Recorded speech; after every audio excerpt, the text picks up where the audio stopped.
বেনজিরের ঘরে আলাদিনের চেরাগ শিরোনামে গত ৩১ মার্চ প্রতিবেদন প্রকাশ করে দৈনিক কালের কণ্ঠ।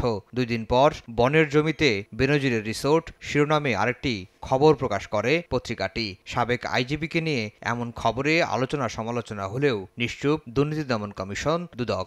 রোববার বেনজির আহমেদের বিরুদ্ধে আইনি ব্যবস্থা চেয়ে দুদকে আবেদন করলেন আলোচিত সংসদ সদস্য ব্যারিস্টার সৈয়দ সাইদুল হক সুমন। দুদক ব্যবস্থা না নিলে উচ্চ আদালতে মামলা করার কথাও জানান তিনি। দুদকের ভূমিকার সমালোচনা করে তিনি বলেন, সাবেক আইজিপির বিরুদ্ধে ওঠা দুর্নীতির তদন্ত না হলে ভুল বার্তা যাবে সাধারণ মানুষের কাছে।